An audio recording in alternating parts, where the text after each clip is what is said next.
Gue akhirnya sampai di ujung lampu merah dan disitulah truk kontainer mogok. Truknya panjang banget sampai cuma sisa satu ruas jalan untuk mobil lewat. Jadi itu alasan macet panjangnya. Gue ngeliat jam tangan dan buset kagetnya gue. Ternyata udah jam 7.40 dan gue belum sampai lapangan. Hari itu badan gue lagi nggak enak banget. Jadi gue nggak mau banget telat olahraga. Kedengerannya lebay sih, tapi gue punya penyakit yang mengharuskan gue untuk rutin berolahraga. HP gue pun bunyi telepon yang ketika dia angkat itu adalah staff gue yang ngelapor hasil meeting minggu kemarin. Tangan kiri gue pegang HP, tangan kanan gue megang setir, dan kaki gue nginjek pedal gas. Sat. Gue berusaha ngebut supaya nggak telat pas olahraga nanti. Gue sampai sekolahan adek gue dan ngelanjutin perjalanan ke lapangan. Bip. Otak gue masih dalam mode otomatis. Cit. Gue ngerem dengan pakep, parkir mobil gue dan masuk ke lapangan. Nggak begitu telat sih. Masih cukup lah untuk olahraga sebentar, kata gue dalam hati. Hari itu beneran panas banget. Baru beberapa menit gue jogging, kaos gue udah banjir sama keringat. Emang bener-bener banget dah. Ibarat tuh kalau gue ceplok telur di atas mobil, itu telur matang sendiri. Bip.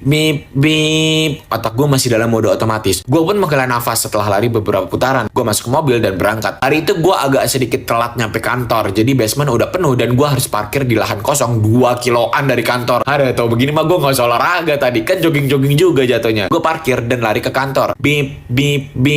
Otak gue masih dalam mode otomatis. Hari-hari gue biasa banget saat itu. Biasa banget. Nggak ada apa-apa. Nggak ada yang aneh. Selain hari itu gue sibuk banget. Sampai nge-skip jam makan siang dan milih lanjutin kerjaan. Semua biasa aja. Sampai tiba-tiba HP gue bunyi. Ring. Gue lihat namanya yang ternyata Bu Beni, tetangga gue. Gue angkat dan Bu Beni teriak sekuat yang dia bisa. Teriakan gak jelas karena posisinya panik banget dan banyak suara warga lagi berkumpul. Tapi di kalimat terakhirnya gue denger dengan jelas. Fatir, rumah kamu kebakar, Tir. Apinya gede banget.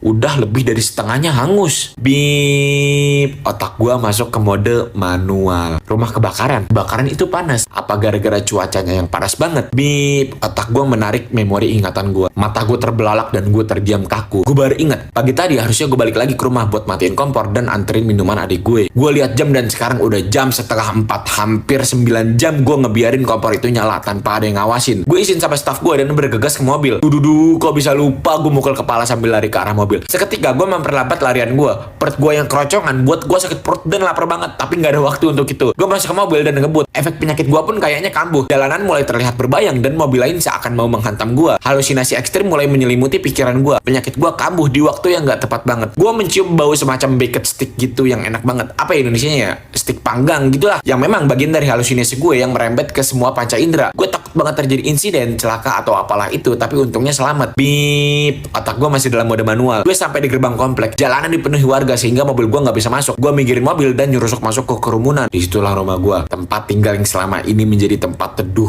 Yang gue bangun bertahun-tahun. Yang punya begitu banyak kenangan. Sekarang hanya tersisa puing-puing aja. Damkar sampai tepat waktu sehingga bisa madamin apinya sebelum merembet ke rumah warga lain.